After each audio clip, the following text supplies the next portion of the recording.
আদি, হ্যাঁ আদি, চোখটা খোল না। একবার প্লিজ চোখটা খোল।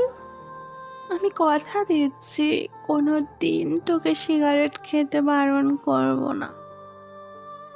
একবার খোল, দেখ না আমি তোর মেঘা। তুই না বলেছিলি আমায় নিয়ে যাবি, কেন একা রেখে চলে গেলি? আদি, একবার কথা বল না। আদি প্লিজ, তোকে ছাড়া কি করে বাঁচি আদি।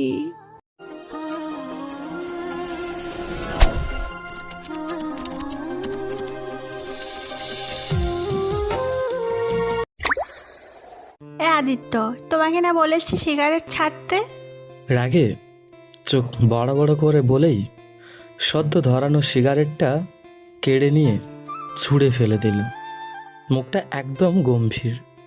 আমি কিছু বললাম না, চুপচাপ দাঁড়িয়ে রইলাম। ভালোবাসার মানুষের কাছে বকা খাওয়ার যে অন্যরকম একটা শান্তি আছে, সেটা ওকে বোঝাবো কি করে?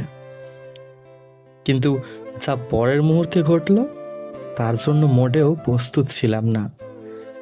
ও এক দৃষ্টিতে আমার দিকে তাকিয়ে বলল, তোমার ঠোঁটগুলো দিন দিন কালো হয়ে যাচ্ছে।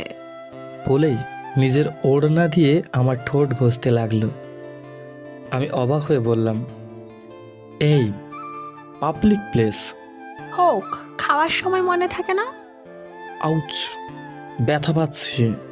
লাস্ট ওয়ার্নিং, এরপরেও যদি খাও। আমি হাসতে হাসতে বললাম, তারপর কি হবে? তোর মাথা। বলেই ঘুরে দাঁড়িয়ে চলে গেল। আমি চুপ করে রইলাম, কিন্তু মনে মনে বুঝে গেছি আজ ওর রাগ ভাঙানো সহজ হবে না। বেচারি মন খারাপ করে লেকের ধারে বসে রইল। আমি ওর পছন্দের চকলেট আর একটা লাল গোলাপ নিয়ে ওর সামনে হাজির হলাম, কিন্তু মুখটা এখনো কালো করে আছে। আমি একটু কৌশল করলাম, পাশে দাঁড়িয়ে এক পথ শিশুকে ডেকে ওর হাতে চকলেট ধরিয়ে দিলাম। এটা আপুকে দাও তো। ওর চোখ মুখ আরো গম্ভীর হয়ে গেল। বুঝতে পারলাম প্রিয় জিনিস কাউকে দিয়ে দিতে ওর কষ্ট লাগছে। আমি পকেট থেকে আরেকটা চকলেট বের করে ওর সামনে ধরলাম। আমাদের জন্য এটাই যথেষ্ট, তাই না? ও কিছু বলল না। আমি মুচকি হেসে বললাম, আজ থেকে সিগারেট বাদ। সত্যি বলছে। ও এবারও নিশ্চুপ। আমি ওর হাত ধরে বললাম, তোমার জন্য ছেড়ে দিলাম। ও চোখ বড় করে তাকিয়ে বলল, আমাকে ছুঁয়ে বলো। আমি হাসলাম। ওর কপালে আলতো করে ছুঁয়ে বললাম, আমি আর সিগারেট খাই না, তবে তুমি যদি আমার হয়ে থাকো। ও কিছুক্ষণ তাকিয়ে থেকে বলল, আচ্ছা, থাকবো। তারপর মুচকি হেসে চকলেটটা মুখে পুরে দিল। এই মেয়েটাকে আমার অদ্ভুত রকম ভালো লাগে। আমি বললাম, চলো হাঁটি। দুজনে লেকের পাড় ধরে হাঁটতেছি। চারপাশটা আজ বেশ সুন্দর লাগছে। হঠাৎ একটা ওয়াটার বোর্ড দেখে বললাম, চলো ভাসি। ও কিছুক্ষণ ভাবলো, তারপর বলল, মন্দ না, চলো। বোটে উঠে দুজনে বাদাম চিবোচ্ছি। আমি একটু ভয় দেখানোর জন্য বললাম, তুমি তো সাঁতার জানো না, এখন যদি ডুবে যাই? ও একদম স্বাভাবিকভাবে বলল, তুমি তো আছো। আমার বুকের ভেতর ধক করে উঠল। মেয়েটা আমাকে কতটা বিশ্বাস করে। আমি চুপ করে ওর দিকে তাকিয়ে থাকলাম। ও খেয়াল করে বলল, আদিত্য, কি দেখছো? আমি কিছু বললাম না। ও চোখ সরিয়ে নিল, তারপর অভিমানের সুরে বলল, চোখ ফেরালে কেন? আমি হেসে বললাম, বেশিক্ষণ তাকাতে পারি না তোমার দিকে। ও আবারও অভিমানী কণ্ঠে বলল, আমি দেখতে খুব খারাপ, তাই না? আমি ওর কপালে চুমু দিয়ে বললাম, উজ্জ্বলতাটা একটু বেশি দিয়েছে বিধাতা। ও হেসে লজ্জায় মুখ নিচু করল। সন্ধ্যা নেমে আসছে। ওর হাতটা শক্ত করে ধরলাম। ও ফিসফিসিয়ে বলল।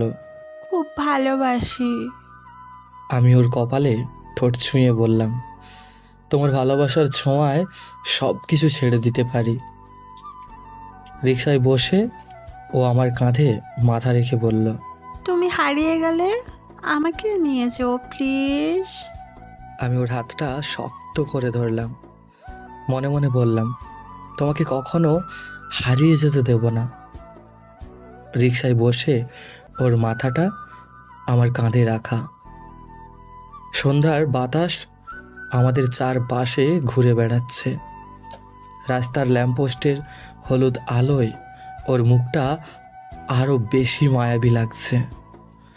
আমি চুপচাপ ওর হাতটা ধরে বসে আছি।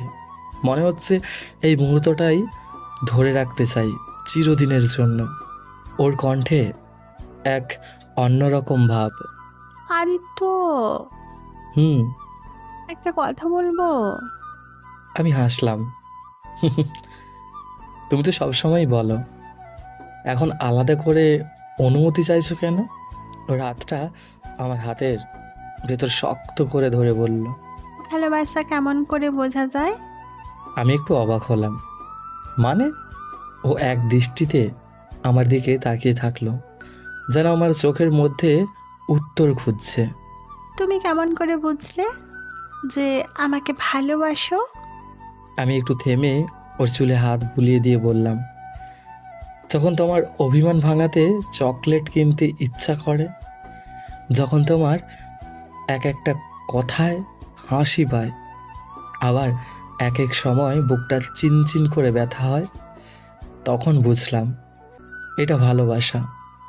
ও মৃদু হেসে বলল, তাহলে আমিও তোমাকে ভালোবাসি। আমি মজা করে বললাম, এতদিন পর বুঝলে? ও চোখ টিপে বলল, হুম, একটু দেরি হলো, কিন্তু দেরিতে বোঝা ভালো, তাই না? আমি হেসে ওর হাতটা আরো শক্ত করে ধরলাম। এমন করে দিনটাই কাটিয়ে দিলাম। পরের দিন সকালে ফোনে একটা মেসেজ এলো। আজ বিকেলে লেকের ধারে আসবে, তোমার জন্য কিছু আছে। আমি উত্তেজিত হয়ে রেডি হলাম। ওর জন্য একটা ছোট্ট গিফট কিনলাম, একটা ছোট্ট ব্রেসলেট, যার মধ্যে লেখা ফরএভার ইউ। বিকেলবেলা লেকের ধারে গিয়ে দেখি ও একটা প্যাকেট হাতে নিয়ে দাঁড়িয়ে আছে। কি আছে প্যাকেটে? আমি জানতে চাইলাম। ও হাসলো। আগে তুমি দাও, তারপর আমি দেব। আমি ওর হাতে ব্রেসলেটটা দিলাম। ও অবাক হয়ে বলল, তুমি জানো, আমি এমন কিছুই চাইছিলাম। তাই নাকি? ও এবার আমার দিকে প্যাকেটটা বাড়িয়ে দিল। ভেতরে একটা ছোট্ট কাগজে লেখা, আজ থেকে সিগারেট ছেড়ে দিলে আমি আমার জীবন তোমার হাতে ছেড়ে দেব। আমি একটু দেরি করলাম না, সাথে সাথে বললাম, আমি অনেক আগেই ছেড়ে দিয়েছি।